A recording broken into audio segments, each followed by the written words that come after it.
unit cells will be oriented in one orientation. There is no change. But if you look into this one, now this has two grains. That means maybe the orientation of in this grain is like this, but here the orientation may be like this. Just moving from one grain to another grain, the orientation is changing. The unit cells oriented in this direction here, but in this part the orientation is like this. Fine. So obviously that becomes the grain boundary. That's why. That is the disturbed region, right?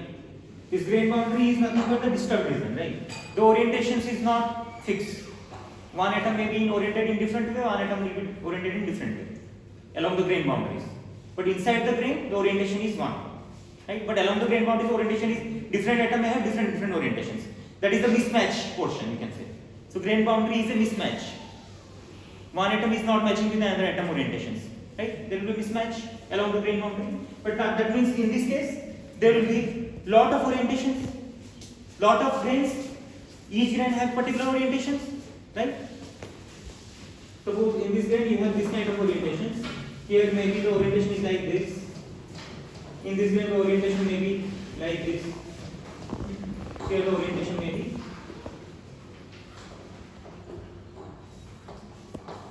I am considering this 1, 2, 3, 4. 1, 2, 3, 4 grains only. You understand my point? So here the unit cells have a single orientation. Here the unit cells have two different orientations because of single grain boundary. Here you have multiple orientations, right? Going from one grain to another grain, the orientation is changing completely. So these are nothing but, I can say, these are nothing but your, suppose this is a slip plane, right? These are atomic planes. So suppose this is your slip plane, this one. So this is your slip plane. Slip plane means what will happen?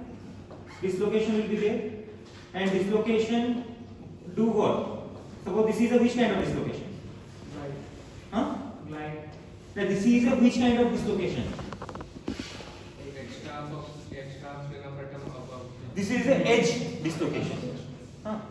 We have three types of dislocations: edge, screw, and mix. Right? So you can see the dislocation is easily gliding on this what? On this slip plane, right? Anybody remember why dislocation can only glide on the slip plane? Why dislocations only glides or moves on the slip plane only, not on any other planes? You can have lot of atomic planes, but why on this? Atomic density is. Because that is a close packed plane. That plane is completely closely packed, right? Planar density is maximum, right? And in this direction means linear density is also maximum in this direction, right? It is okay. That means you can see I am talking about single crystal, but single crystal do not have any defects. We know that there is no grain boundaries, there is no dislocation, nothing. But anyhow, suppose you have introduced a dislocation. That dislocation can easily move now. You understood my point? You should not be confused. Single crystal means it is free from any kind of defect. There will be no grain boundary, no dislocations, no twinning, no nothing, no defects will be present, no vacancy, nothing will be there. Right? But just you imagine a situation where you are taking a single crystal and unit cells have a single orientations, and you are considering one slip plane, and you have introduced a dislocation over there, for example. That dislocation can easily move now. Why? I will tell you here, right? So suppose this is one situation now where you have what? You have a grain boundary. So suppose this is your slip plane now. You consider this is your slip plane, right?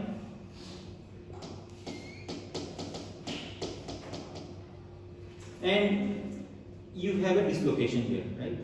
So what will happen? Dislocation will glide on this slip plane in this direction. But what will happen to the end? At the end, what will happen? Grain boundaries. The dislocation will get restricted over there. It will stop. When it reaches at the grain boundary, it cannot move to next grain. Why? The orientation is getting changed. if the orientation will be continuous, that means if the slip plane will be continuous up to this end, up to the surface, it can easily move. But here there is a grain boundary and orientation is getting changed. So this location cannot go to next grain. It will stop at the grain boundary. So that's why grain boundary is an obstacle to the motion or to the glide of dislocations. Dislocation further cannot glide to the next grain. It is okay? So this grain boundary is a obstacle to dislocation. Dislocation motion. It is okay? Fine. But your question may be, suppose you are applying more stress and more stress. What may be happen? Maybe in the next grain, a new dislocation may generate that will glide easily. Right? This dislocation cannot move to the next grain. You understand my point? But if you are applying more load, you want to deform the metal plastically further. Right? So new dislocation may generate anywhere in the next grain and that will easily glide. Again it will go, and if there is another grain boundary, it will stop in the next grain. Right? Okay, anyways, you remember, if this dislocation will come to this surface, what will happen here? At the surface? Step. It will form a step. Very good, you remember that, right? But here it is moving, but it will not form a step. But if it will reach to the surface, it will form a step. You understand my point? Anyways, you understood? So that means, suppose now a dislocation is, suppose this is your, in this situation you have a slip line like this and you have a dislocation here. So what will happen to this dislocation? It will glide and stop here. So similarly, that means if another dislocation is here, it will go and stop here. Then another dislocation may stop here, right? So that means here you understood a lot of obstacles are present because lot of grain boundaries are present. It is okay? So that means grain boundary provide you strengthening. Right? That is the reason why grain boundary provides strengthening. Lot of grains, lot of grain boundaries, lot of obstacles. In a simple way.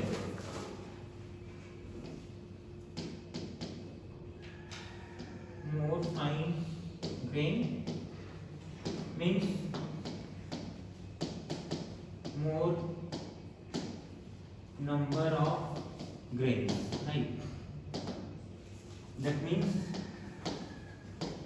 more grain boundary.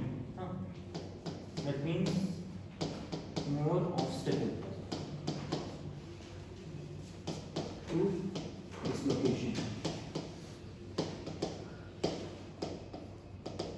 And finally it means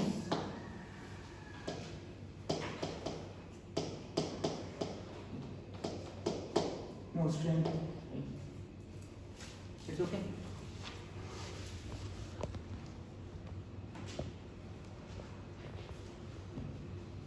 That's what some people call grain boundary strengthening, some people call grain size strengthening, and some people call grain. So just opposite. We know that ductility is just opposite to the strength, right? If strength will increase, ductility will go down, right? So if you want more ductility in metallic materials, then what you need to do? You have to reduce the number of grain boundaries, right? Just opposite. If you reduce the number of grain boundaries, that means you are increasing the size of the grain. You have less number of grains, right? It is okay. So ductility will increase. Okay, fine. This is the concept, but this concept is explained by a very good. The name is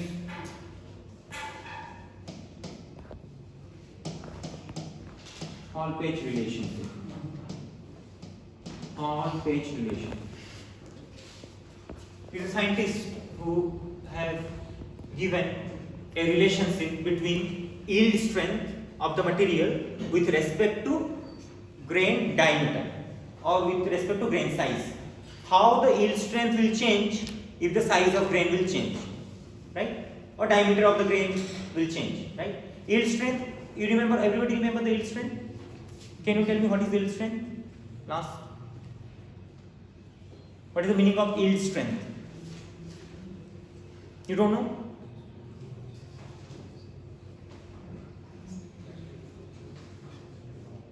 You have the stress versus strain curve with you right now? I am asking him. You have that?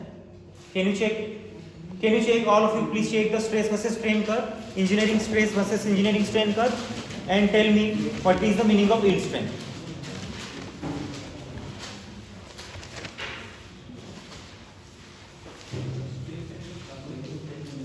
Yes, very good.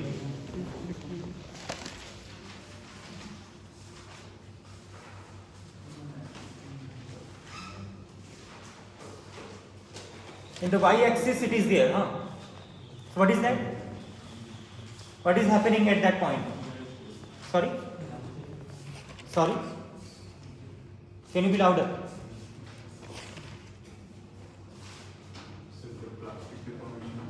Initiates, very good. Huh. Can you tell me right now what happens? Sorry? Plastic deformation? Start hota hai, very good. So if you are applying a load on a material, stress also increases with the load, right? More is the load, more is the stress. A point will come when stress will reach to a point where the material start deforming permanently, or you can say material will deform plastically, right? So at that level of stress is called yield stress. So yield stress is that level of stress where plastic deformation initiates, or there is the onset of plastic deformation, or there is the onset of permanent deformation. Simple things. It is okay, fine.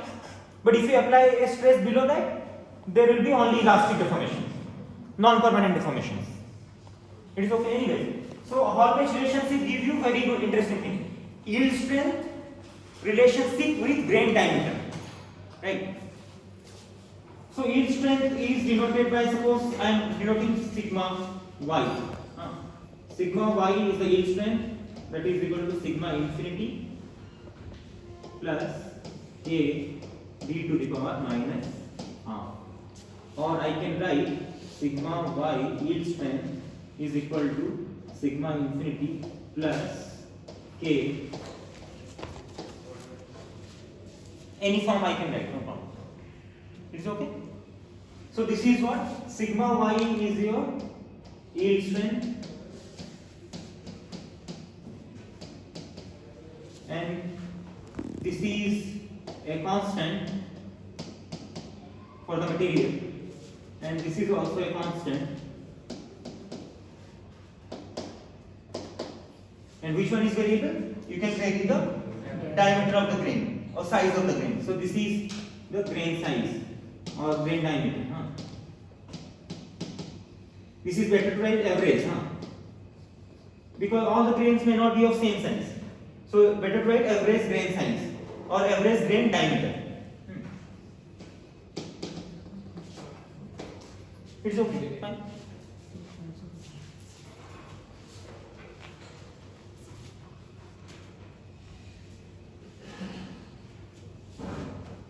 Okay, fine. So now, so that means it is easily visible.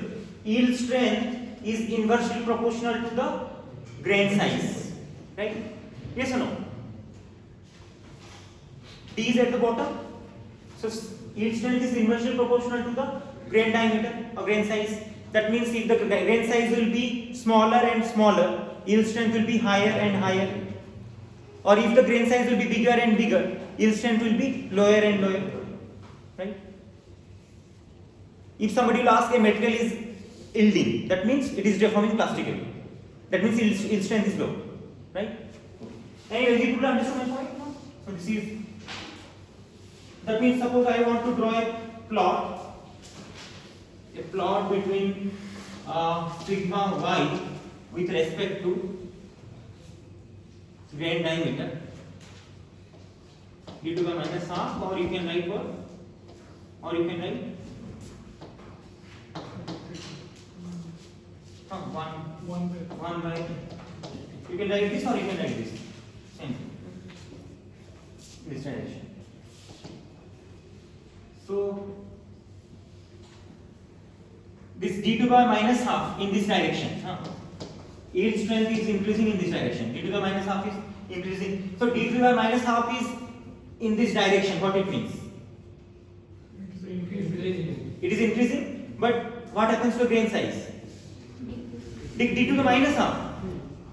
Minus half. So grain size will decreases in this direction because it is minus half, right? So if you are moving in this direction, then the grain size is reducing, smaller and smaller and smaller. Okay? It should not be because it is minus. That's why. If it will be only half, then grain size is increasing. But in this direction, the grain size is actually decreasing. So what is happening to the strength? So the curve will be like this. What is this? This is, can anybody guess? This is 0 and 0. This will be infinity. You have an initial constant value of sigma in the material. Sigma infinity is the constant you have seen. So from that, the yield strength will change. So that means when grain diameter is 0, right? Or you have a single grain, sorry, you can say. You have a single grain. When you have a single grain, then this is the yield strength, for example. You can say. Or better to say, when you have an infinite, this infinity means the size of the grain is infinite, for example. The size of the grain is infinite, the strength is this much. But if you are going in this direction, that means size of the grain is becoming smaller, more number of grain boundaries is coming. That means. You understand my point? So you can see the yield strength is also increasing in this direction. So this is a simple curve. Yield strength increases with decreasing in the grain size. This is a plot. You can draw it in exam if there will be. So this is actually what? This is an intercept, that means this line is intercepting this one. So this is in that equation sigma y is equal to sigma infinity plus k divided by root over of d. So sigma infinity will be the intercept line equation. Y is equal to mx plus c. Intercept is sigma infinity. Slope will be 1 by root over of d or k. K. K. Yes. It will be k. Okay. Anyways, we'll not discuss that. Okay. If people understood the grain boundary strengthening, fine. So anybody remember by which heat treatment we can reduce the grain size or increases the grain boundary? If you remember the heat treatments, annealing, normalizing, hardening and tempering, austempering, right? It is, tell me two heat treatments by which we can refine the grain size. Hardening, okay. Okay, hardening is one, very good. Normalizing, okay. Normalizing, right? Normalizing heat treatment is one of the method where we cool our steel from the austenitizing temperature outside the furnace in the room temperature conditions. So cooling rate will be higher. So higher cooling rate will give you bigger grain or smaller grains? Smaller grains. Driving force is more. Driving force, that means nucleation rate is more. Driving force is more means nucleation rate will be more. Nucleation rate more means more number of nuclei will form. They will grow into a small size. No, right? And hardening is also fine. Hardening will give you two advantages. One will be grain size will be less because you are quenching, right? But it also gives you transformation strengthening in case of steels, right? I talked about transformation strengthening where gamma becomes martensite or gamma becomes austenite. But in case of hardening, we are getting gamma will be transformed into martensite. Martensite is a very hard microstructure. It provides you strength, right? But also grain also get reduced. Those martensites are small grains. They are small microstructures. Right? Anyways, so similarly benite also. Benite also forms at low temperature, right? So it may also give you small benites, grains of benites that will give you strength again. You have to remember, another benefit of reducing the grain size is you can also get toughness in the material. That is, you can also write. You can write by reducing the size of grain, or by increasing the number of grain boundary, we can increase the toughness of the metallic materials. By reducing the size of the grain or by increasing the number of grain boundaries, we can increase the toughness of the material. Metal become more tough and tough. Or you can also increase the fracture toughness also. You can increase the fracture toughness.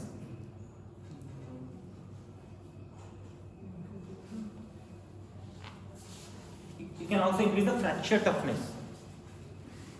Fracture toughness means if there will be a crack, that crack will get confused because it has lot of grain boundaries. So it will not be simple to flow the crack from one end to another end, or from the center of the sample to surface, right? Lot of grain boundaries. Suppose a crack initiate along the grain boundaries. Just imagine a situation is there, a crack initiate along the grain boundaries. So what will happen? Crack will try to flow along the grain boundaries, but lot of grain boundaries are there. Where it will go? You understand my point? But if you have two grains, for example, second situation, just look at the second situation, second image. In the second image, if a crack will form, that will easily flow along the grain boundaries to the end, right? But in the third situations, if any crack generate along the grain boundaries, where it will go? Because lot of grain boundaries are there, right? It is okay, fine. So that is called fracture toughness. And only toughness means what? Resistance to plastic deformation. Toughness means that is the resistance to plastic deformation is strength. Toughness means yes, how much amount of energy it will absorb before fracture, or up to fracture point, how much amount of energy will be absorbed by the material. Acha, from the stress versus strain curve, how you can obtain toughness value? Anybody remember? From the stress versus strain curve, how you can obtain From ultimate tensile strength. that is the strength. How you get? Strength and toughness are same thing. Strength is resistance to plastic deformation, but toughness means how much amount of energy will be absorbed by the material. अगर sir graph का अगर area अगर ज़्यादा हो जाएगा, means अगर ज़्यादा peak पे जाना तो ज़्यादा टफ रहेगा, लेकिन अगर ग्राफ अगर एरिया ज़्यादा कवर कर रहा है, एक हम लोग होता है वर्टिकल में एरिया लेंगे तो वो टफनेस के लिए हम लोग देखेंगे, बट अगर हॉरिजॉन्टल में एरिया बढ़ रहा है तो डक्टाइल ज़्यादा हो जाएगा.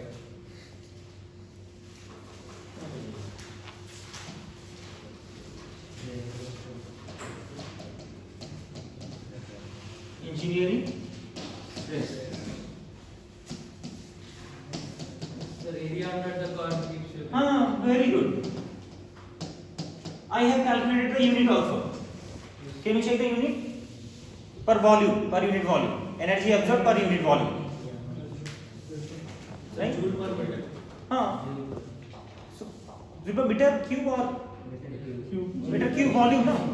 Joule is the energy absorbed and meter cube is the volume. So how much energy is absorbed by the material per unit volume, right? More it absorbs the energy before fracture, more is the toughness. If it will absorb less energy, then it is low toughness, right? Suppose the curve is like this,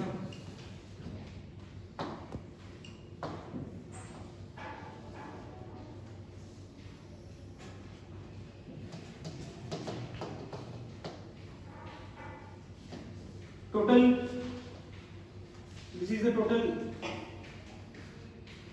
elongation, total strength, no material, delta L by L, delta L by Lj. Anyways, so this is your UTS, this is YS, this is FS, okay, and this is a total plastic strain. This is plastic strain, obviously. Plastic strain up to fracture. Here fracture is happening. So this is strain axis. So this is plastic also, right? So plastic strain up to fracture point, right? So fracture is this. So this one is your toughness.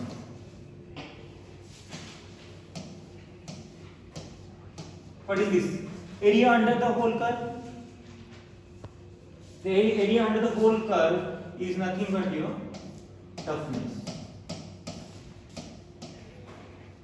So this is one of the way we can calculate toughness of a material by doing tensile test. Because this graph will come out after doing tensile test, right? Everybody remember the tensile test? Right? So if you do tensile test, that means basically we do tensile test to obtain strength, that is yield strength and tensile strength, and also we can obtain ductility, right? Because this axis will give you ductility. This axis will give you all the strength. right? And also we can obtain toughness of a material by measuring the area. More is the area, more is the toughness, right? So that's why people call toughness in a simple way. Toughness is a combination of strength and ductility, right? Suppose I will increase the ductility, for example. What will happen to the strength? It will go down, right? So ductility will increase, strength will decrease, so toughness may be reduced. You understand the point? Similarly, suppose you increase the strength, what happens to ductility? It will come down, right? If you increase the strength, YS and UTS to a high point, the ductility will be reduced. So again it will reduce, right? But if you have a combination of strength and ductility, good strength and good ductility, so that will give you more area. If you are increasing this dimension is going down. If you are increasing this dimension is going down, right? But if you have an optimum level of strength and optimum level of ductility, both, area will be more. So more is the toughness. That means if strength will be very high, ductility will be very less, toughness is low, right? And in other way, if ductility is very high and strength is low, toughness is less. But if there is an optimum value, ductility is also good, strength is also good, so toughness will be there. Good toughness will be there. It is okay? And you remember the elastic limit or proportionality limit at least. Suppose this is the elastic limit you are saying. No? This is the elastic limit. So area under this curve will also show you something. Elastic limit, right? Where up to where deformation is elastic, not plastic. So that is an area also. That area is called resilience. You can write resilience. Resilience is the area under this curve, up to elastic limit curve. Resilience of the material. That means resilience is nothing but how much energy is absorbed by the material in the elastic limit or up to elastic limit. It is okay? Area under the curve in the elastic limit, up to elastic limit.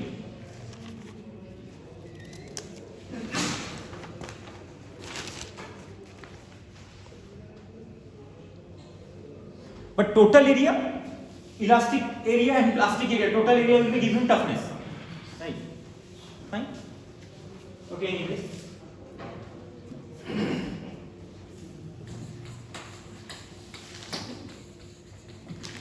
Everybody remember what will be the stress versus strain curve for a brittle material? Can you draw it quickly? I want to see. For a brittle material, what will be the engineering stress versus engineering strain curve? Can you draw it quickly? It will take some seconds, fraction of seconds. Very good. Yes.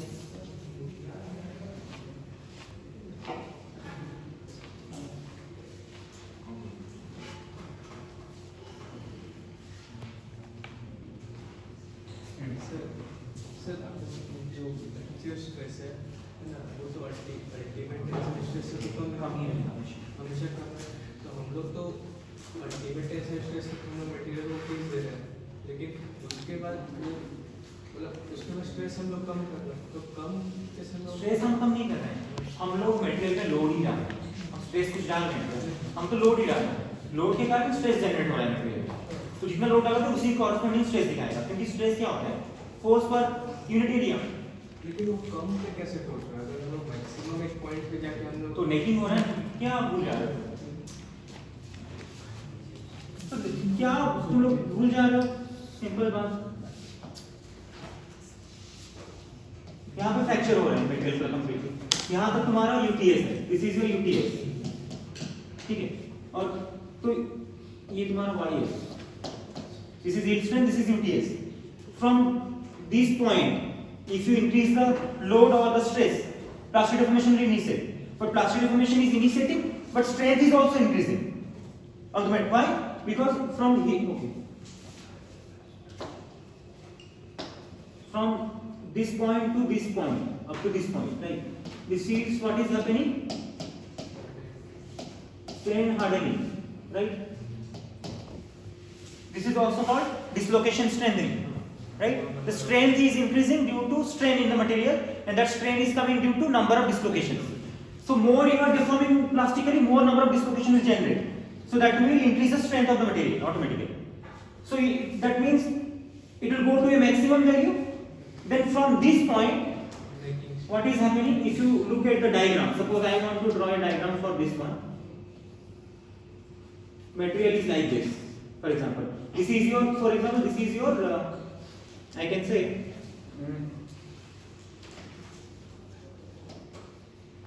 you remember? Gauge length, right?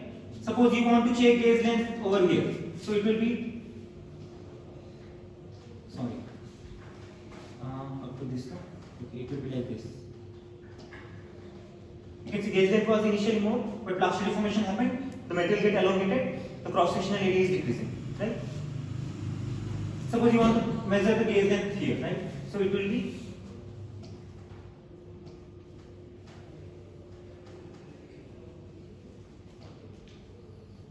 fine. You understand my point? This is the gauge length. This is the cross-sectional area. Up to elastic region, there is no deformation. But once deformation starts, elongation will occur. You can see it is elongated. The cross-sectional area is reduced. Further, you are elongating. The length is increasing, but cross-sectional area is decreasing.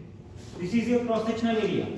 A diameter, you can say. If it is a rectangle, it is a diameter. But if it is a cylinder, it will be an area, right? This is your length. And this is your length. And this is your area. Fine.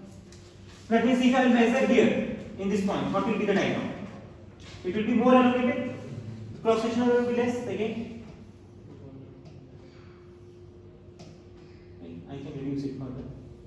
It is okay. But what happened after this? Necking starts. Necking starts means there will be formation of neck. Formation of neck means in that particular region the diameter will be less or cross-sectional area will be less. That is a localized region. The reduction will not take place in the entire area. It will reduce at a particular, suppose the diagram will be like this. Just have a look.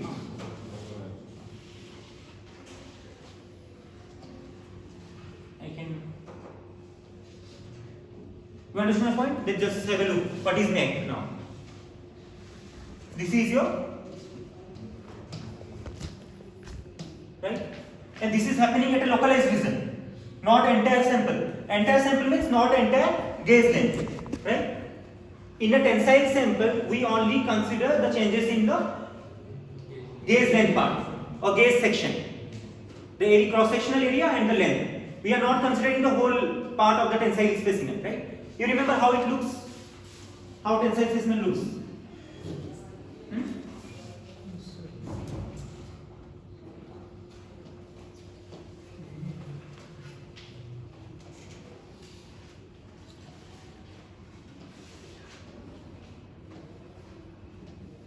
It looks like this.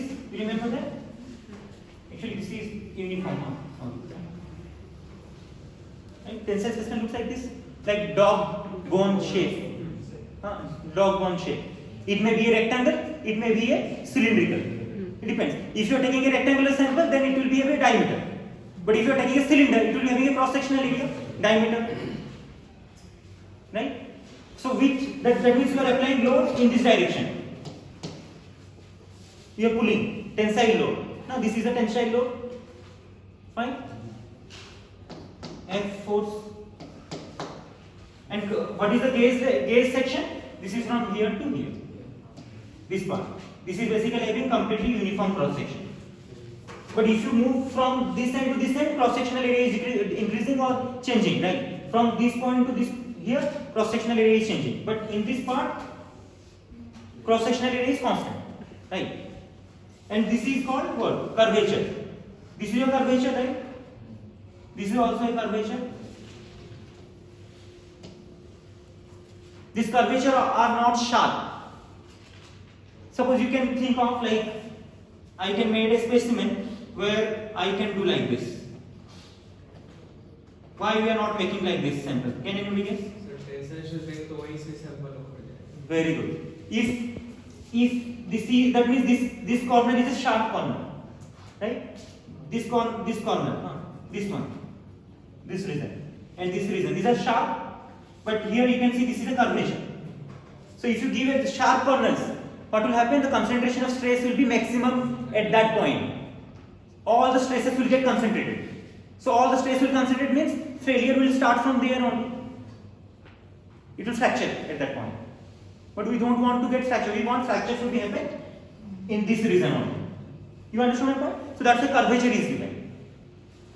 Where there is sharp corners, where there will be like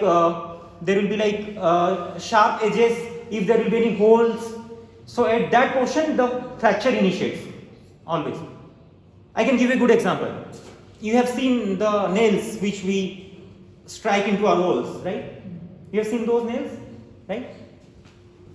You have seen in that nail portions, the top, the one will be pointed one, right? Like this, for example. But if it will be flat, can you make it into the walls? You cannot make it into the walls. It should be pointed. At that, why it is pointed? Because when you are applying a load, all the stresses will get concentrated at that point portions. So it can easily go into it. The moment it will become flat, it cannot go into the wall, right? Because it's become flat means the stress get distributed everywhere now, right? But if it is pointed, at that pointed portions, the concentration of stress will be maximum. That's why it is going into the wall. You understood my point? Same thing happens here. So you understood the necking. So this is necking. So further diagram if I will draw, how it will be? Can you draw it? It will be more elongated, more thinner, yeah, cross section area will reduce. But what will happen? You can choose one point. It will be like this. The neck will grow. That means from this point, necking is started, there will be a localized permanent deformation will happen. The simple word. Localized permanent deformation means there will be formation of neck, and in that neck region only deformation will happen now. The neck will get elongated, become thinner and thinner and thinner. Nothing happens to these regions. Only the neck portion will get reduced in its cross-sectional area. Finally, what will happen? It will reach to a point where it will get separated from one another. Fine. If this is a very ductile metal, can you separate this two? How it will separate? If it is a very ductile means there will be it will elongate to a large extent. So finally, it will separate like this, for example.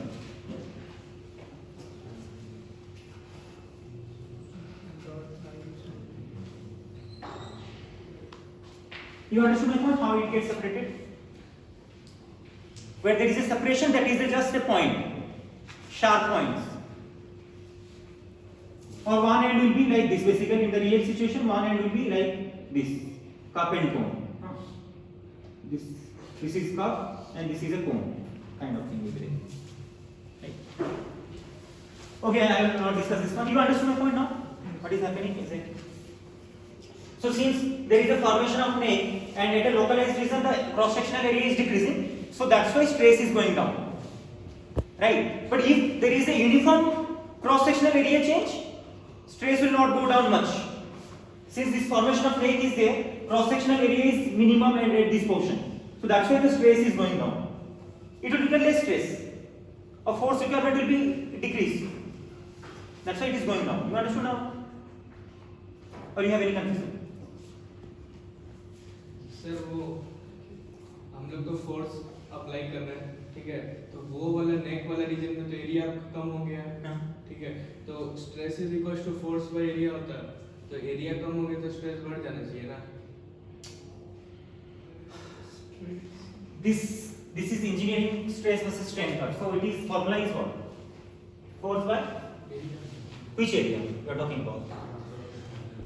Initial cross sectional area. You are forgetting the formula. This is engineering stress. See, we have a curve called true stress versus true strain. Can we measure the true stress and true strain? We cannot measure it. In every moment the cross sectional area is changing, and every moment what is changing also? Force is also changing. How you can measure it? You can measure it easily, right? So that's why for better explanation we always choose engineering stress versus engineering strain, and the stress is equal to force divided by original starting cross sectional area. Cross sectional area of the gauge. That was fixed. You understand my point now? We are not taking the instantaneous cross-sectional area. If you are choosing instantaneous cross-sectional area, that will be true stress, the real stress. Okay, but it is very difficult to calculate true stress in the real situations. You understood the point? You can check it too. Okay, this is your assignment. You can write. You have to draw true stress versus true strain. You have to draw true stress versus true strain curve for a ductile material. And you have to also write the formula of true stress and true strain. Formula of true stress and true strain. Formula of true stress versus true strain. And also you have to derive relationship between engineering stress and engineering strain. You have to derive a relationship between engineering stress and true strain. And engineering stress and true engineering stress and true stress and engineering strain and true strain. You have to derive a relationship. It is already available in the book. You can check it. Derive a relationship between engineering stress with true stress. Similarly, engineering strain with true strain. There is a relationship. How you can relate? If you go through the YouTube also, you can get it. No? Okay, I forgot to mention one thing. Then how to find out ductility? By looking at the curve, we can see. The x-axis will tell you the ductility, right?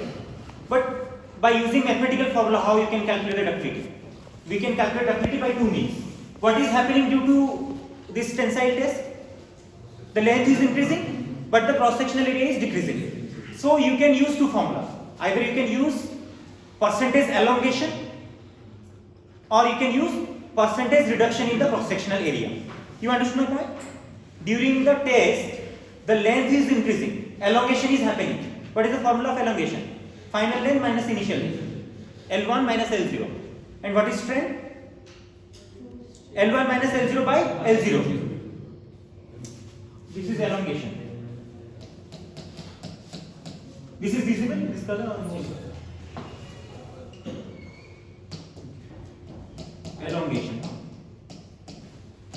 Elongation is equal to final length minus initial length. Of what? Of the gauge section. Of the gauge section of the specimen. You are not considering the whole length. It is okay? You have seen the gauge section I have shown you. Right? And what is strain? Simple strain is L1 minus L0 by L0. This is I am saying delta L by L0. Or elongation by initial length. Simple.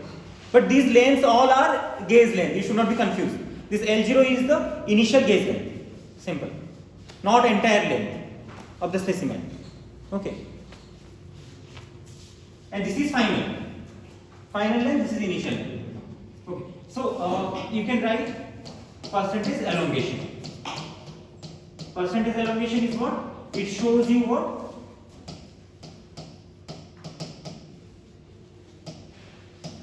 It shows ductility. Or you can write what? Percentage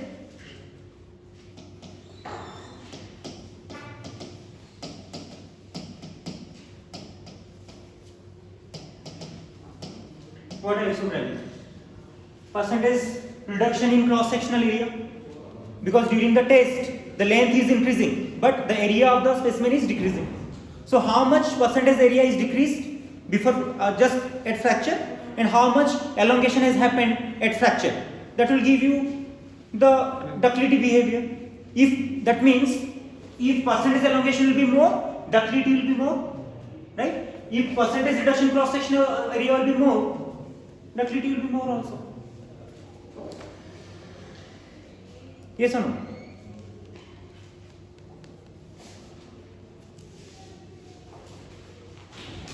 So what is the formula now? Percentage elongation.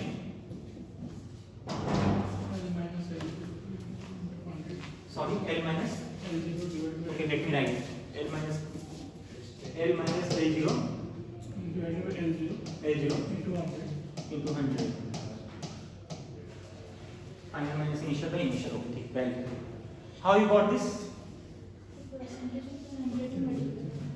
Okay. This is fine. L minus L0 by L0 into 100. Always initial. Yes, which is always initial. And greater minus smaller. Yeah, you understand elongation I have written, and this is percentage elongation. But suppose you forget it, how to remember?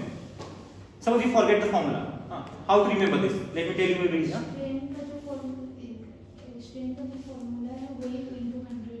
Yeah, that is you can, yeah, he is also saying same thing. That is you can remember that. But you can also remember always. See what is happening. Initially you have a L0 length, right? Due to deformation, the change in length is L1.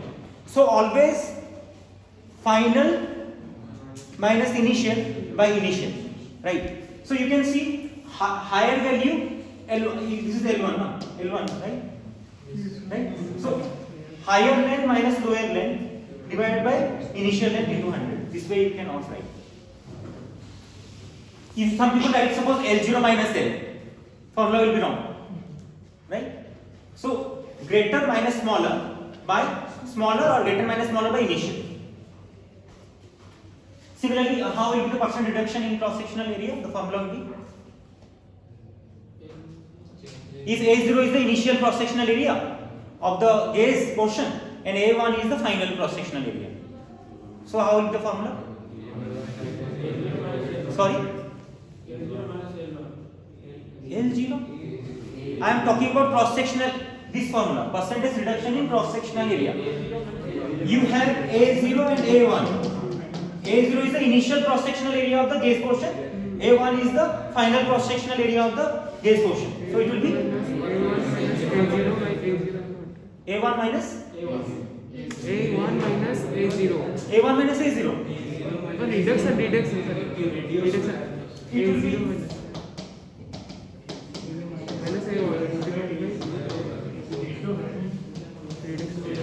Why? Because initial cross-sectional area was bigger, right? Due to tensile test, the cross-sectional area is decreasing, which is the final A1. A0 is the larger cross-sectional area, initial, right? So just opposite, right?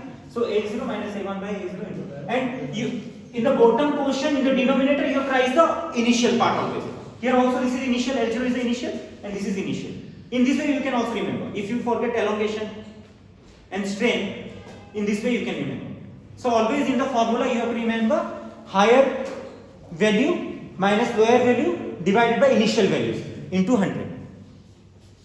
Here L1 is the final length which is higher, L0 is the lower value, right? And this is the initial value, right? Similarly here you can see A0 was the final value but larger value, initial cross-sectional area. This is a smaller value A1, it has reduced, and again initial value into 100. In this way you can also remember. So these two formula will give you the ductility behavior, right? You can determine ductility by this mathematical formula. Percentage total percentage elongation you can write, and total percentage reduction in cross-sectional area. How to do that? It is very easy. When you are taking a tensile specimen, you first measure the cross-sectional area, and also you measure the length. Right? After doing the test, when there will be a fracture, when the specimen become two part, you just join them and you again measure the length L1 and you measure the A1. You will get it easily. You understood my point, or? Yes. Just by measuring by using this vernier calipers or that is digital caliper. Fine. Okay. Anyway, so this is done.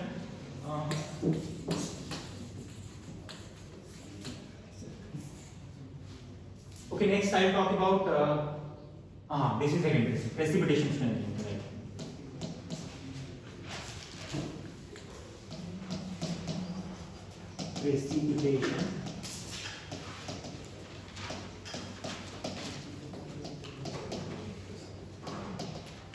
Precipitation strengthening.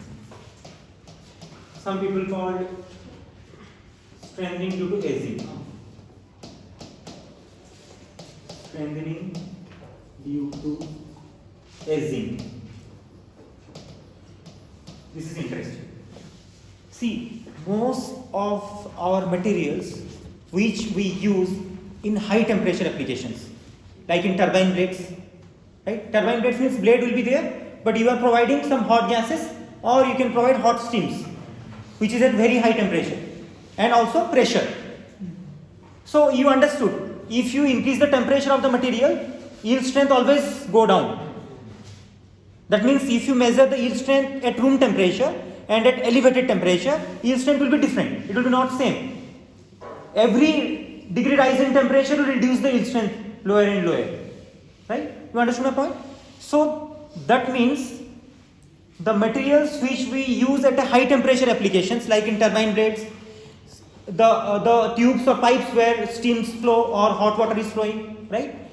There we need very high strength. We have to maintain high strength always, right? But the materials which are used to make these automobiles, for example, car, truck, they are in ambient atmospheric condition. The temperature is room temperature only. There is no pressure, right? So we don't need so high strength basically. But the materials which are used at a very high temperature, they need very high yield strength, and they should have also high UTS also. Both things should be there. Very high yield strength, very high tensile strength. Okay. So in that condition, we basically use the materials which contain precipitates. You remember what are precipitates? I told once in the previous lecture. Compounds. We try to form some compounds in our materials. What are those compounds? Maybe carbides, maybe nitrides, or maybe combination of carbon and nitrogen, that is carbonitrides, or maybe intermetallics. Those are compounds. What is the behavior of these compounds with your pure metals or with your alloy, main alloy? Those compounds are very hard, but your material is ductile. You understand my point? Suppose you have a steel, this is your steel, and you have some precipitates. This is a cartoon diagram, not real diagram. These are precipitate, for example. This is a precipitate. So I can say this is what? I can say this is matrix. Your steel will be the matrix. Right. But this precipitate will be, you can write this is called second phase. So that means matrix is your primary phase, and this precipitate is the second phase. Right? Because the composition is different. Composition of precipitate will be different from the composition of matrix. You remember what is a phase? Both are having different compositions. So one will be one phase, another will be one phase, right? Different compositions. And you can also mechanically separate them. You can separate precipitate out of matrix. If you apply very high load, a time will come, precipitate will come out from the matrix, and there will be formation of a hole. And from that hole, what will happen? No. You are applying a very high load, right? Crack will generate from that portion because that is a hole. All the stress will concentrate at that portion now again. So crack will propagate from that hole, right? So this precipitate can mechanically separate out from the matrix. So it is again a phase. Definition of phase: chemically homogeneous, mechanically separable, and physically distinct. You can look under a microscope, electron microscope, you can easily distinguish what is a precipitate and what is a matrix, because they will look dissimilar. They will not look similar, right? But I am saying this is the second phase. Why second phase? Because you initially, this precipitate is in soluble form, right? Only one single phase is present. But with time, this will come out and form a particle on the matrix. So initially it was not there, and after some time or after some hours, it is coming out and remaining on the matrix. Maybe on the grain boundaries, or maybe on the inside the grains, right? So it is a second phase, that's why. It is not a primary phase, right? So what may be the reason? Maybe the reason is the solubility limit. You understand my point? Those are initially get soluble. They form a single phase matrix. But after sometimes you are giving some time, they are coming out. Because the solubility limit is going down, it is coming out, that's why. If all the things are soluble, it will form a single phase. It will be having a matrix only, right? But if something is insoluble, or with time the solubility limit is decreasing, it will come out and remain as a particles. These precipitates are nothing but the particles actually, and those are, as you told, carbides, nitrites, carbonitrates, or intermetallics, compounds basically. And what is the nature? If you look into the nature of this, they are very hard, and sometimes brittle also, brittle. If they are very hard and brittle, what will happen? Plastic deformation will be not easy. You cannot deform these compounds. But matrix, they are ductile. So dislocation is moving in a matrix and it interacts with a precipitate, it will stop. You understand my point? A dislocation is, suppose a dislocation is moving here. It is going like this. And it will interact with this precipitate, it will stop. But if you apply very high load, some phenomenon will happen, I will tell you that soon. Okay. You understood up to this? Fine. Suppose this is, let it be, suppose, okay, this is a matrix. I am giving another example. Suppose this is a matrix of aluminium, not steel. This is aluminium now. So precipitate may be your, like, Al2Cu is a precipitate. You have to remember. This is now a intermetallic, not carbides, not nitrates, not carbonitrates, right? But in case of steels, precipitates are like this. You can write some examples. NBC, NBN. You can have vanadium, VC, vanadium nitrate, VN. These are very strong carbides and nitrates. And you can also write V, Cn, and Nb, Cn. You understood? This is carbonitrate, carbon and nitrogen both. Right? Why they are forming? Because they have high affinity to carbon. That's why. These are what? Nothing but the alloying elements. The niobium, vanadium. These are alloying elements you have added into the steels. So what will happen? These alloying elements have high affinity to carbon or nitrogen. So they will react. They will not remain in dissolved form now. If they will remain in dissolved form, so it will form a solid solution. You understand my point? When we are adding alloying element into our pure metals, two things may happen. Either it will form solid solution or it may form a compound. Right? But here now, if you add niobium and vanadium and your steel is, suppose your iron is pure iron, so it will not form nitrates and carbides. But if you are using a steel which contains carbon, so these niobium, vanadium, they start reacting with carbon and form a compound because of high affinity, and they remain as what? Precipitates, particles. It is okay?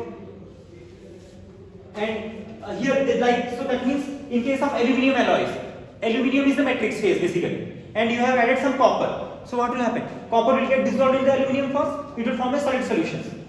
But if your amount of copper will be more, you remember the solubility limit? Right? What will happen? The aluminium will not accept more copper, it will reject the copper. So it will form precipitate now. It will form a compound like this. Like in steel, if you remember, we have Fe3C, right? So when we are adding carbon into the iron, initially the carbon is accommodating all the carbons, right? It is forming ferrite, alpha, austenite. Those are solid solutions. But if you are adding more carbon, then carbon react with the iron to form Fe3C. It is a precipitate again.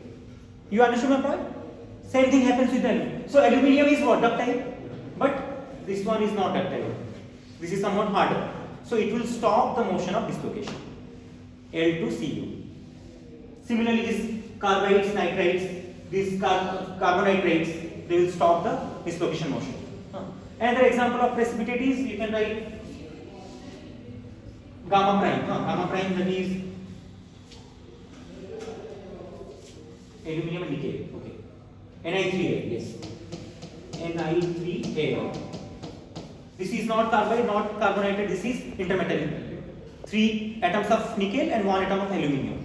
This is a precipitate which obtained in case of nickel based superalloy. You remember superalloys? Question was there in the next semester. Superalloys are those alloys which are used at very high temperature purpose, because it has very what? If they have high temperature properties, there will be no creep. No creep, that doesn't mean no creep. The creep will be, it has a very high creep resistance. It will not fail easily. It can withstand high temperature. It has high corrosion resistance, high oxidation resistance, and also high creep resistance. Right? It will not fail easily. Because of, one example is this one, Ni3Al. Nickel based superalloys, that means nickel is the matrix. You understood my point. Nickel is the matrix. And second phase is Ni3Al. That means you are adding aluminium into nickel, and aluminium is getting soluble into the nickel, but a time comes when the amount is more, it start reacting with the nickel and form Ni3Al. And it will come out from the matrix, remain as a particle. It is a second phase. So nickel is your primary phase or matrix, and Ni3Al will be a second phase. And second phase, so some people call it as strengthening due to second phase particle. You can write. Precipitation strengthening also called as strengthening due to formation of second phase particles. Precipitation strengthening due to formation of second phase particles. These second phase particles are nothing but carbides, nitrides, carbonitrides, or maybe intermetallic phases. So here barrier is your precipitates to the right. In grain boundary was the barrier. Here the barrier is the precipitates, particles, hard particles. Okay, fine. Next is I'll talk about this one. Okay, so I will show you a situation: aluminium copper system.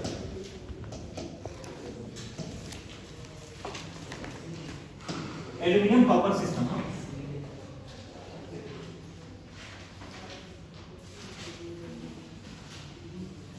Aluminium copper system means in one end I have aluminium, in another end I have copper. But listen it carefully. Here we are not completely taking 100% copper in one end. I am taking maximum of 55 or 53. Why? Because if I will take, the diagram is very complicated. You can check it from the internet how the copper aluminium forming a phase diagram. The diagram is very complicated. So we don't want, like if you remember in iron carbon diagram, a particular part is important. I told you which part is important. The left and bottom part is important, right? Similarly, we are not concerned with the whole diagram, right? But similarly, in aluminium copper system, we are not concerned with entire diagram. We are concerned with 100% aluminium, but up to 55 weight percent or 53 weight percentage of copper in it. That diagram is important. It is okay? You can check it if you want, how aluminium copper system is showing you the phase diagram. The diagram is so complicated and that is not required. So it is not necessary to remember. But what need to be necessary to remember is this one. I am drawing it. Just have a look. So what I will write? Aluminium in one end. You remember in the phase diagram, one end is pure element and this end will be also pure element. But I am not taking pure copper 100%. I am taking copper but up to suppose 53 weight percentage. Maximum. Fine? And you can check, all are checking. If you don't want to check, that's fine, no problem. The diagram will be like this.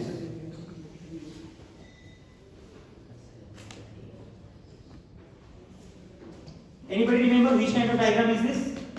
Which phase diagram? Eutectic, very good. Eutectic phase diagram. So, but if you carefully look whole diagram, it is not eutectic. It is, this part is showing eutectic, further part will be so complicated. You can check it. You cannot remember that. Right. So that means, what is this point? Anybody remember? Eutectic point. And this line is called eutectic horizontal. Very good. There is a temperature here and there is a temperature. This temperature is called melting point of aluminium. Very good. 660 degrees centigrade. This is the temperature axis. You should not forget. You should always write temperature versus composition. Because this is a phase diagram. Composition of what? I thought I should write weight percentage of copper. Very good. Right? Phase diagram means temperature versus composition. First of all, you have to write this one, then only you can draw it.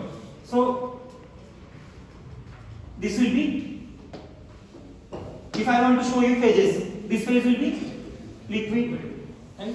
And this phase will be your alpha, you should remember alpha. This phase is called theta, you have to remember. And this phase will be liquid plus alpha. This will be liquid plus theta. And this will be, very good, you remember. It is okay? And if you remember also in this diagram, sorry, this one. This line is called what? What line? I want answer from last one. This line is called liquidus. Very good. Why liquidus? Can you justify?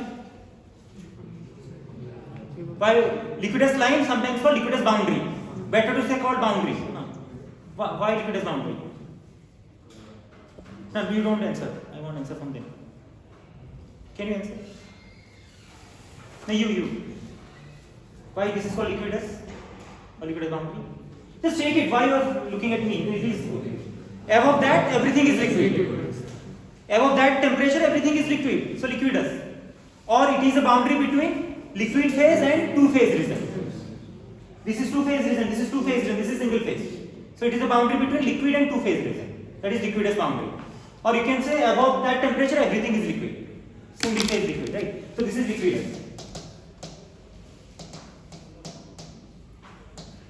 Fine. And what is this temperature? Sorry, what is the temperature or what is this line? This line is called? Sorry, not this one. Sorry. Okay, this one. Okay, this line. I am considering this line better. This will be solid because it is a boundary between a solid and two phase. Two phase and solid. Or below this everything is solid. Right? And the interesting line is this one. Very good, you remember it. Solvus. Right? It is a solvus line. That is important now. So you can see in the left portion what is the solubility limit of copper in aluminium. What is the solubility limit? How you can obtain the solubility limit? Sir वो यहाँ पर triangle का Actually मैं यहाँ पे एक चीज हाँ you can tell me. The diagram is actually I have to draw it like this. It goes down. Actually it goes down up to this. That is the wrong this. The diagram is going down like this. This entire is alpha. What is the solubility limit? The solubility limit is determined by this point. Right?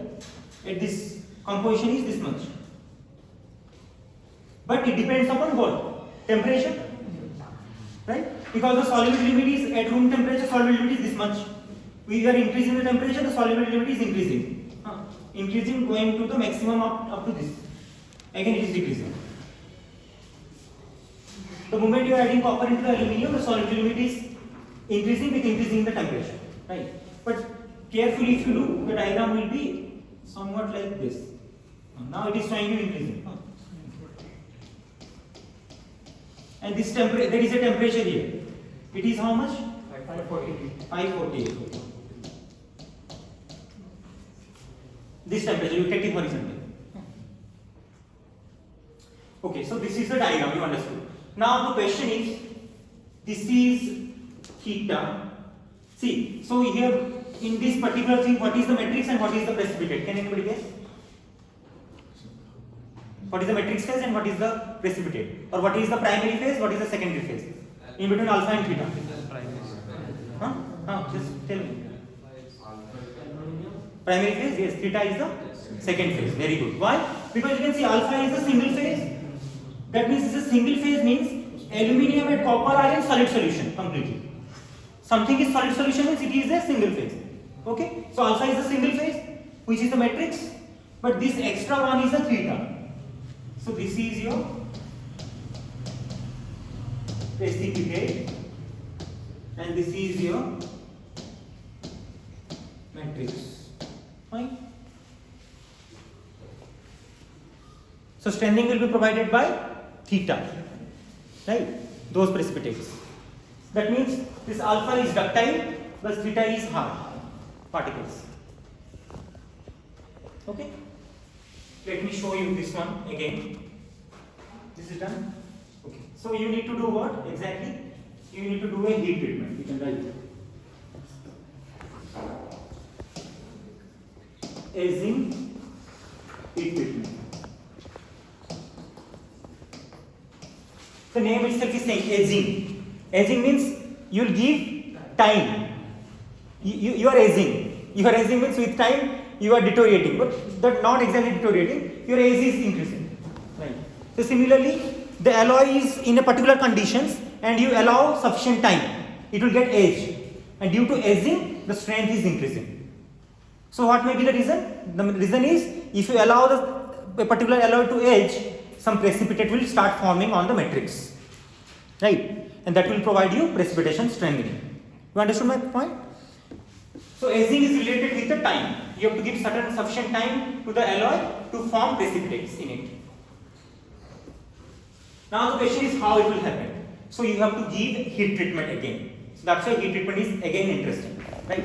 We talked about those heat treatment, annealing, normalizing, hardening. Those heat treatments are basically for steels. You remember why? Because in every heat treatment we are taking the steel to the austenitizing temperature, and that is a single phase temperature, right? Then we are cooling it in a different cooling rate, and we are obtaining different products. And each products have a one characteristics. Someone is ductile, someone is harder, stronger, like this. Okay? And we are obtaining different properties. But here, single phase is what? Alpha. It is okay? The single phase region is alpha. So here also, what we need to do? We have to take the alloy to the single phase region at high temperature. Again, we have to quench it. After quenching, we have to give sufficient time, so that what will happen? Precipitate will come out. Right? So the steps will be, you can write. First step will be, okay, I am drawing the heat treatment diagram. Anybody remember in a heat treatment cycle what we have basically? Very good, you remember that? We have a temperature axis and time axis, right? Heat treatment. So what we need to do, we take the aluminum copper alloy to a point where it will be a single phase, right? So up to this, for example. Then next will be, we have to hold that. Why holding is required? For homogenization. Suppose you have alpha and theta, and you are taking this alpha and theta, your alloy is having alpha and theta, and you are taking to alpha region. So what will happen? The theta may not dissolve into alpha, it takes some time, so all the theta will get soluble in the alpha. It will form a single phase now, alpha only. It is okay? So holding is necessary. After holding, we have to do what I told? Quenching. Quenching means you are not giving any time. Very fast cooling. You can take water. You put the sample into the water. It will get quenched. Very fast rate of cooling. So after that means after quenching, what will form in the alloy? Supersaturated solid solution now. Supersaturated. In the room temperature, you have a alpha matrix and a precipitate, and this alloy you are taking to this temperature, for example, this temperature, from room temperature to this temperature, and alpha is present. Suppose, forget about, I am taking this one. I am taking this one to this temperature. What is happening? Just look. At this point, you have alpha and theta. Here also alpha and theta. Here also alpha, theta, alpha, theta, alpha, theta, alpha. But the moment you come to this point, just above solvers, it becomes alpha. So all the theta get soluble into alpha. But you have to give time. You understood my point? So in this case, you have to heat the alloy to alpha region. That means in between solvers and solidus. Just have a look. Right? Because this is solidus, and this is solvus.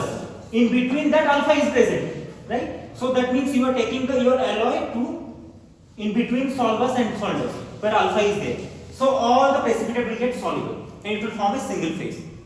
But it is at high temperature. High temperature means solubility is more or less. It is showing you, just have a look. More. Solubility was this much, increasing, and maximum at this portion, up to this. So it is a complete solid solution, a single phase, but you are quenching it. Again, you are bringing to the room temperature, but at fast rate. So what will happen? It will form a supersaturated solid solution. Why? Because solubility limit was this much, but your alloy composition is this much. You got my point? Yes, sir. Your alloy composition is this much, but your solubility limit is this much at room temperature. Obviously, that means excess amount of copper is present in a solid solution form, so it become a supersaturated solid solution. Any confusion, or I'll just have a look. This is your only at room temperature. The solubility limit is this much only. This much solubility limit. But you are choosing a composition of copper is this much. Right? So this is your extra copper, which is not soluble. But intentionally you are quenching. So obviously that will remain in solid solution, but that is a supersaturated solid solution. It is okay? So here you will get supersaturated solid solution. Fine? Now you can imagine how precipitate will form. That means intentionally excess amount of copper is present and you have to give some time. What will happen? It will come out. The excess copper will come out as theta, and that is your precipitate. So you can do two things. Either you do nothing. You keep the alloy like that.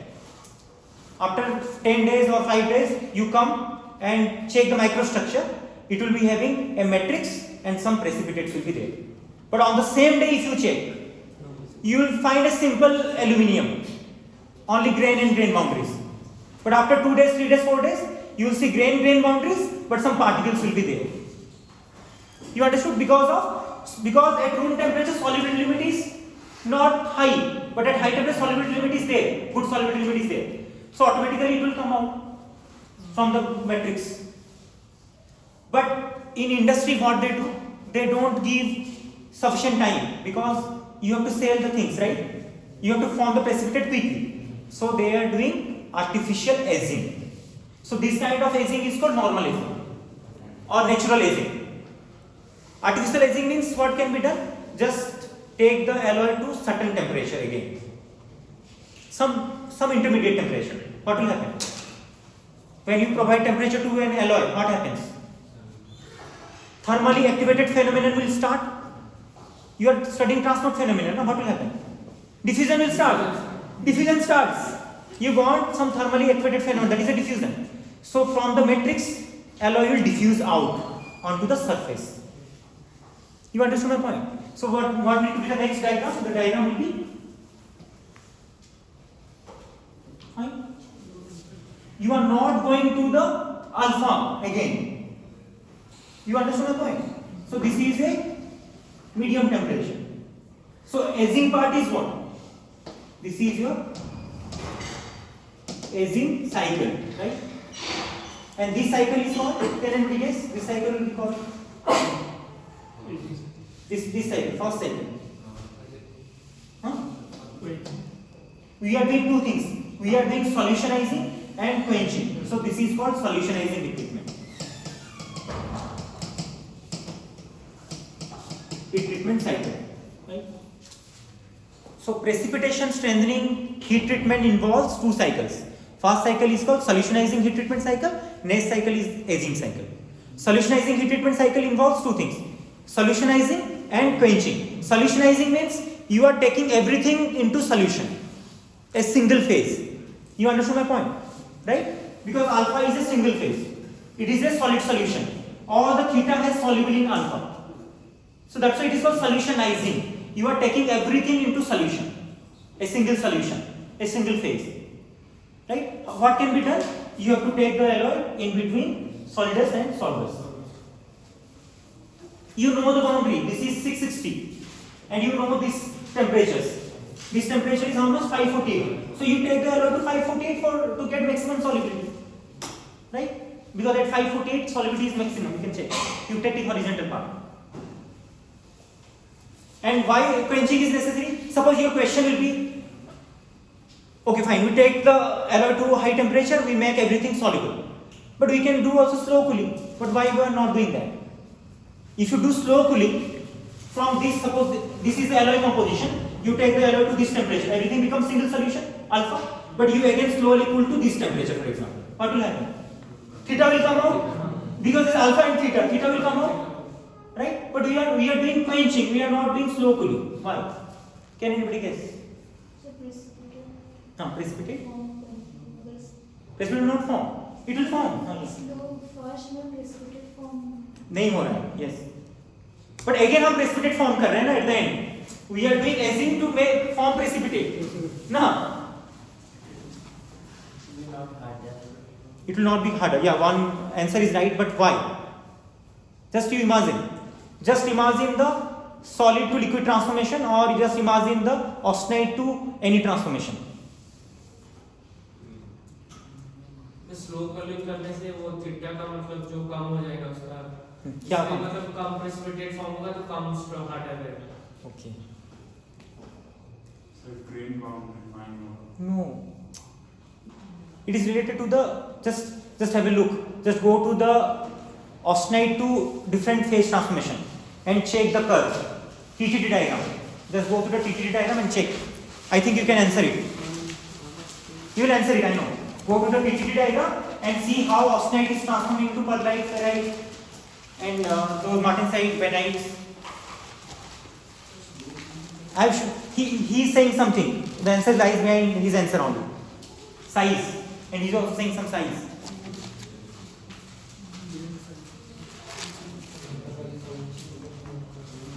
In TTT diagram, the x-axis is log t, time, and y-axis is the temperature. Now you think of it. You are doing slow cooling. So what is happening? Transformation, incubation period is more or less. Let's check and more. But transformation happening at high temperature or low temperature? If you are cooling it slowly, I have also drawn cooling curves. So check the cooling curve superimposed on the TTT diagram. Check the superimposition of cooling curves on the TTT diagram. Let's check it. If you are cooling the material slowly from high temperature, transformations will start at high temperature or low temperature? High temperature. Just take the slow cooling curve. The slow cooling curve is touching the nose first at high temperature. Just check it. Very good. So delta G will be less, but what will be more? Diffusion will be more. Very good. Very good. You got the answer? If you are cooling the alloy slowly from high temperature, then it will touch the nose of the curve, that is the start point, at a high temperature also. If transformation will happen at high temperature, what will happen? Diffusion is high, but driving force is less. What will happen? Nucleation rate is low, but growth rate is high. So your precipitate will be what? Coarser. You will get coarser precipitate. If precipitate will be coarser, the amount of precipitate will be less or more? Less. So dislocation can easily move because less number of obstacles will be present. But just opposite. You do what? You do quenching and you allow sufficient time. That means transformation happens at room temperature, for example, or at a low temperature. So what will happen? Driving force will be more. Driving force will be more if you are transforming something at a low temperature. Driving force availability is more, right? If driving force will be more, nucleation rate will be more, I. So what will happen? Growth rate will be less. So you have lot of precipitates of what? Small size. So more is the precipitate, more will be the hindrance to the motion of dislocations. More is the obstacles. You understood my point, or I will explain it again? I can draw a diagram otherwise. If you are getting confused, let me draw a diagram. See, temperature versus suppose log T. Time temperature transformation diagram, right?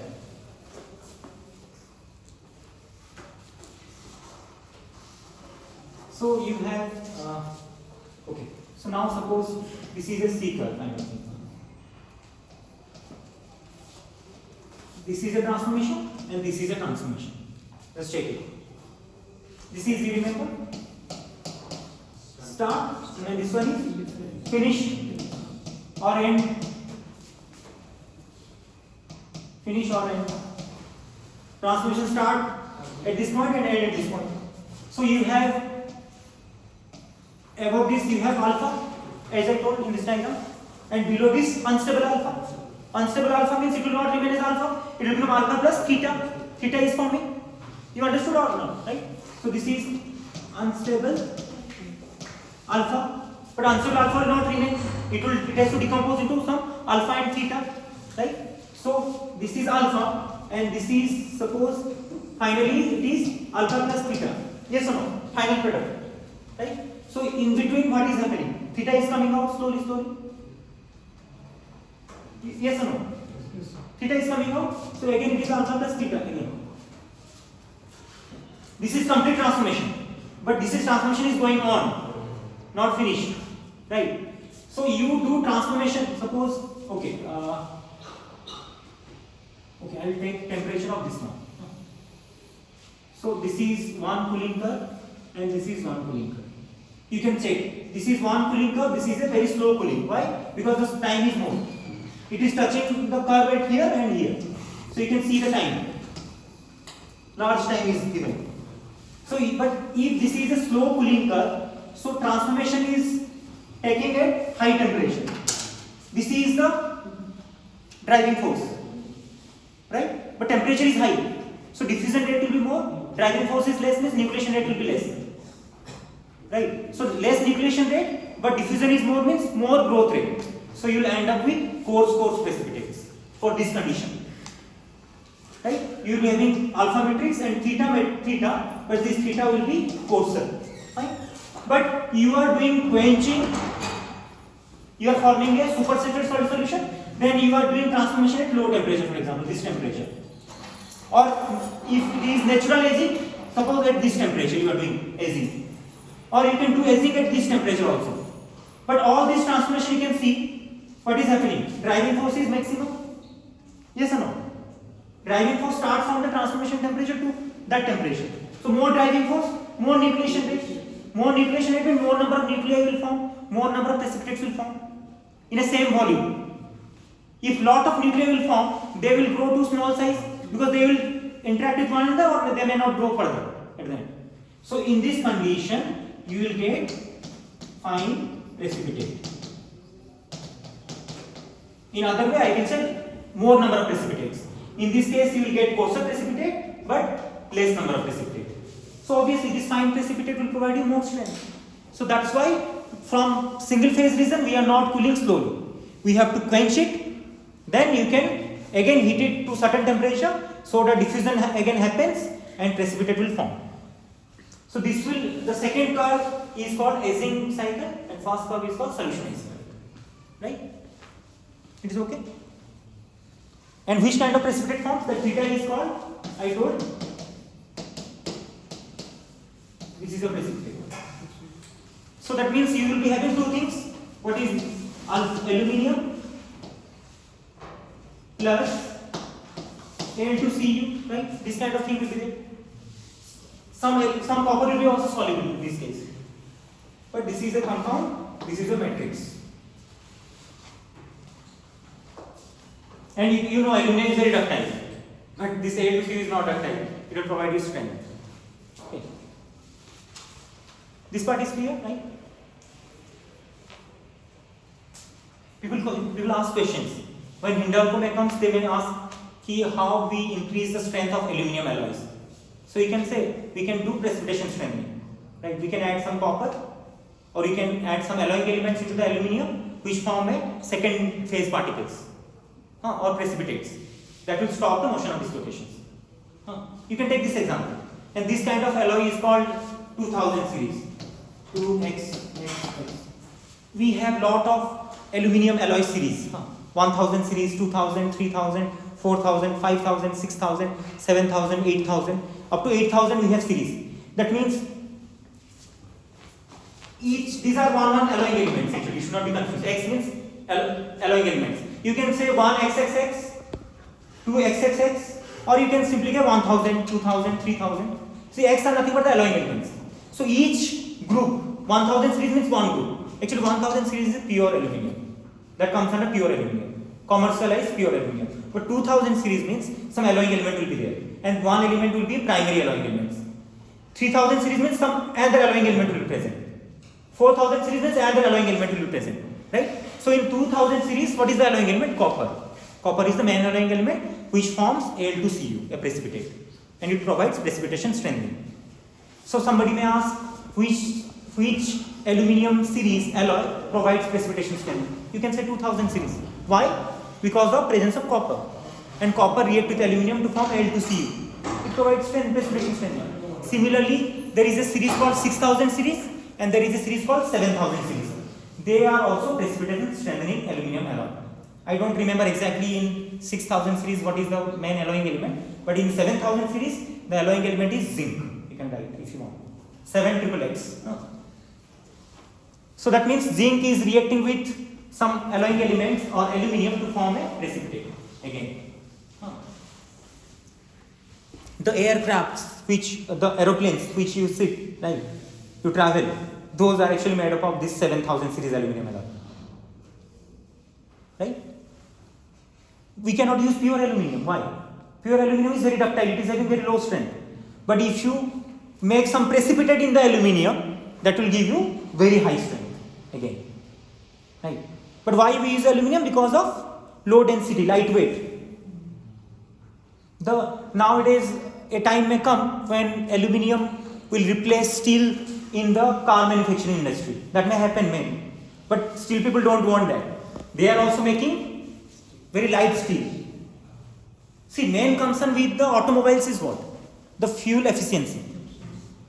Heavier is the vehicle, more fuel it can consume, and you know the price of the petrol and diesel. Right? If your car is showing you like in 1 liter it is traveling for 5 kilometers.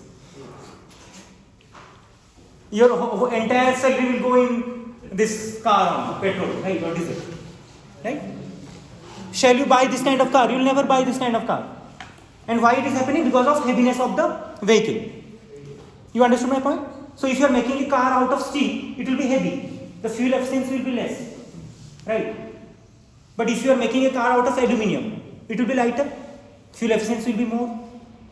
Right? So this is happening actually in real situations. The Audi cars, they are making this AA series car. The series is AA series. That means all aluminum. They have replaced entire steel with aluminum. The entire car body is made of aluminum. You can imagine. But problem is what? Steel is stronger. The strength of steel is very good. So there is an impact. Steel has toughness, it can absorb lot of energy before fracture. But if aluminum, it will deform and maybe casualty will happen, right? But how it is possible? Because of, as I told, 7000 series. Because of presence of zinc, it forms precipitates and the strength goes to very high level. You understand my point? So in this way, so Audi class, as I told, in one interview they have asked this question in Vedanta, in the first batch. And I given this example only, and in the interview they asked these questions. Do you know this Audi series car which makes the entire body out of aluminum? She told. She was my student actually, working under me only. She is now in Vedanta only. Swastika Tripathi. You have to remember AA series, all aluminum series Audi car. Entire body is of aluminum. How it is possible? By making precipitation strengthening only. The entire concept lies behind the precipitation strengthening. Okay. And the major alloying element is zinc in that condition, 7000 series. Okay. But 2000 series it is copper. Which form precipitates.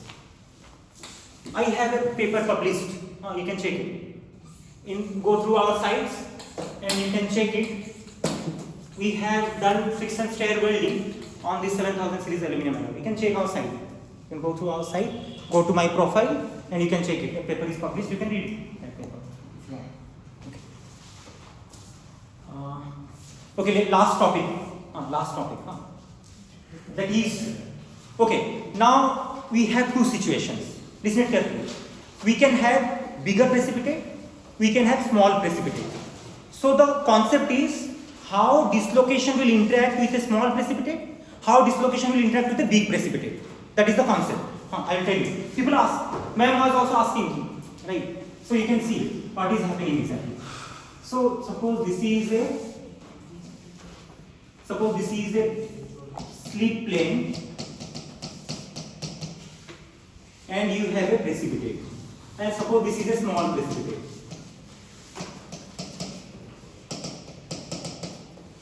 Slip plane means dislocation will move on the slip plane, right? Suppose you have a dislocation. Make it blank. You have a dislocation, and dislocation, what do? It glides. It is easily gliding. There is no issues. Dislocation is gliding. But a time will come, it will reach at here. So what will happen? There will be interaction between dislocation and the small precipitate present. So it will stop. Once it will stop, the strength is high, right? But suppose very high load is acting on the material right now, right? So what will happen? Dislocation has to move because you are applying high stress, right? What will happen? This will simply shear the precipitate. The precipitate will get sheared. Shear means it will cut into two parts. Like you have a watermelon, you are cutting with a knife, it becomes two parts. It is okay. So can you draw a picture how it will look like finally? Sorry. Can you draw a picture where it will get sheared? The new picture will be? Yes or no? Dislocation have? Okay, dislocation is done. So dislocation will do what? It will come out. It can easily flow now. Now dislocation position is here, you can see. So dislocation has reached here and cut the precipitate because it is small size, so it can easily cut it. That is called shear also. You can write shear or cutting. Shearing or cutting of precipitate. And dislocation come out. Now there is no hindrance. What will happen? Dislocation again glides easily. Again it will meet a small precipitate. Again it will shear it. But condition applied, you have to apply very high stress, then only. Right? Just tell me now, suppose this is happening, this situation is happening. What happened to the surface area of the precipitate? Initial surface area and final surface area. Just check it. Increase, obviously. You take a single watermelon, you measure the surface area. You cut it and you measure the surface area of both. It will more. Obviously, new surface is exposed. This surface was not exposed. But due to cutting, you can see that this is a new surface and this is a new surface. But initial surface are also this one and this one. New surface has been added. You have studied this mineral processing. Okay, sorry. You don't have studied right now. You are studying thermodynamics, okay, in this. Mineral processing, it will be in the next semester. Okay, right now. So, finer is the particles, higher is the surface area. Bigger is the particle, lower is the surface area. Right? You take powder of a metal, you take a solid metal. Which one will be high surface area? Powder metals will have high surface area, but solid metal have low surface area. Right? So due to increasing in the surface area, always I told, the surface energy also increases. Higher is the surface area, higher is the surface energy.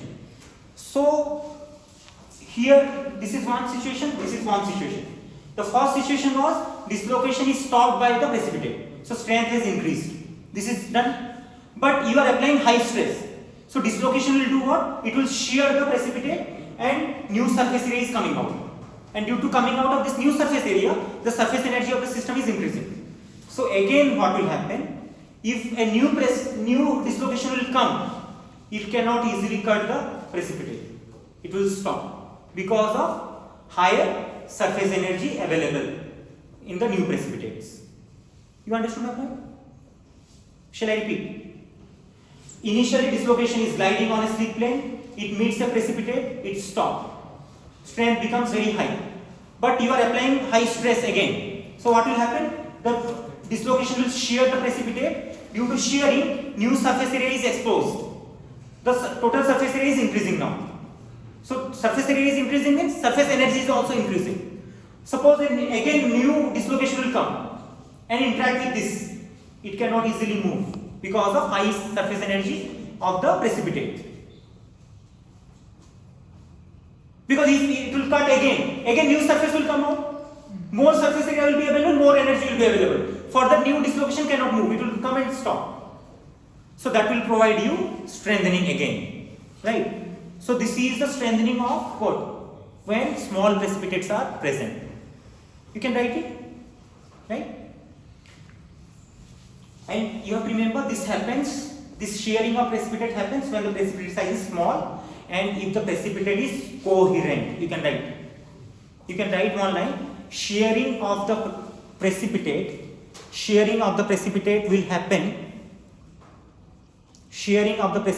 happen when by the dislocation. Shearing of the precipitate will happen by the dislocation when precipitate size is small and precipitate should be coherent. You can write a term called coherent. Precipitate is coherent.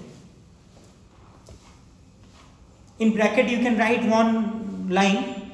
Coherent means precipitate and matrix should have same crystal structure or nearly same lattice parameter. Same crystal structure or nearly same lattice parameter.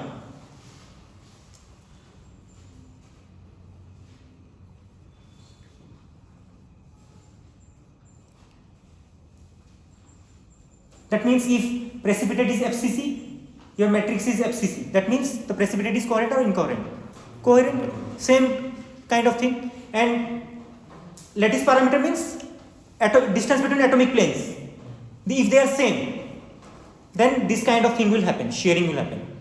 Suppose your precipitate is BCC or your precipitate is suppose orthorhombic, but your matrix is suppose FCC. So that is incoherent precipitate. You have to remember that. You understand my point? There is no coherency between them, right? And suppose your lattice parameter is very high in case of matrix, but in case of precipitate it is low. Again it is in kind of incoherency or semi-coherence kind of thing. Okay, I will show you some images if possible. Coherency, incoherency. Now next condition. If your precipitate is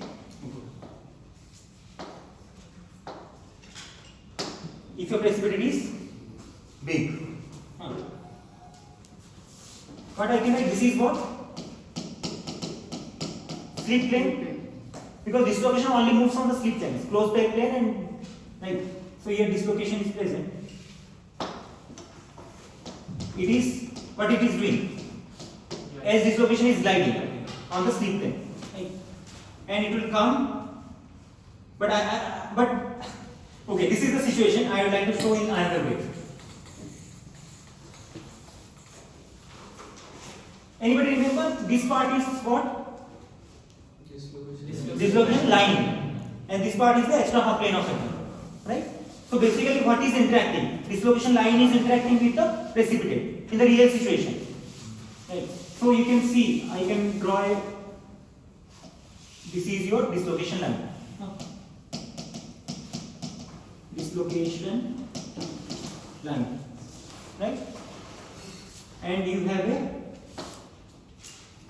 precipitate. One and a precipitate. Right? I can make it bigger somehow. Okay, wait.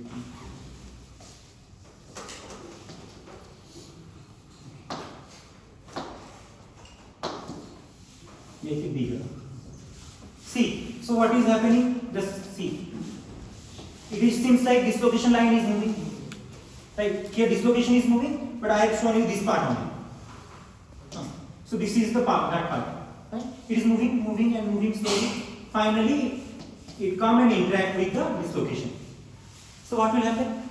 The dislocation, you have remember the Frank-Ritz source I told. So these are two particles, big particles, big precipitate. So it will act as a pinning effect. So dislocation line or dislocation will stop. This will pin this end, this will pin this end. Which one is free? the part which is in the top, which is in the below, and this part is free. So it will come out like this. It will happen like this.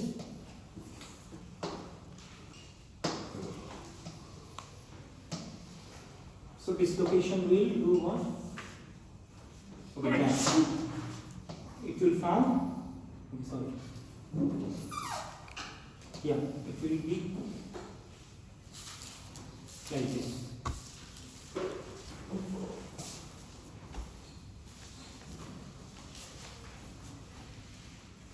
This is the shape. You can say bending of dislocation around the precipitates, or bowing. You can write bowing of precipitate, like arrow and bow and arrow, right? Bowing of precipitates or bending of precipitate. Bowing of dislocation or bending of dislocation in front of this precipitates, big size precipitates. So what will happen? Finally, it will further bend, and at the end will be. Can you imagine what will be at the end?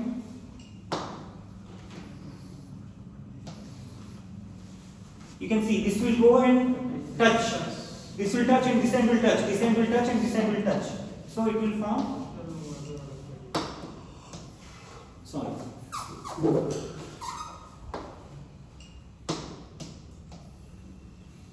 A loop, a dislocation loop will form, and here also a dislocation loop will form, because this is going right. Further, what happens? This will come and touch this one, and this will come touch and this one. So, what is happening? This kind of structure will form. Dislocation loop. This is called loop, and this is called bowing.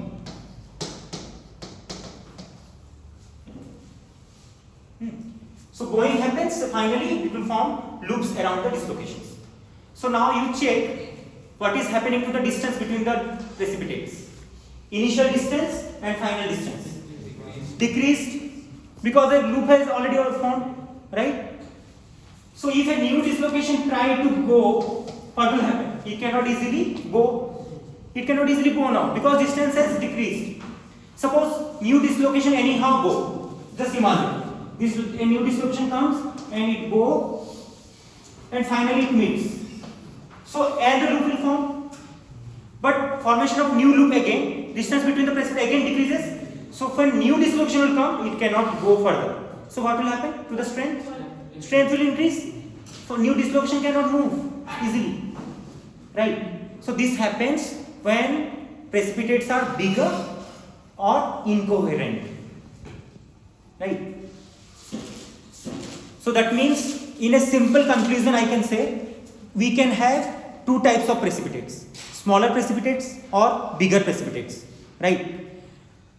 If smaller precipitate interacts with the dislocation, then what happens? Shear will happen. The dislocation will shear the smaller precipitate, and new surface area will generate. That means new surface energy is created, right? Further dislocations cannot move because of increasing in the energy of the system, right? And suppose you have coarser precipitate, then what happens? The dislocation will first spin, then it go, and finally it forms a loop around the precipitates. And due to formation of this loop, the distance between the precipitate will decrease. If it will decrease, new dislocation cannot easily go. So that's why the strength will increase slowly. Okay, you can end the meeting.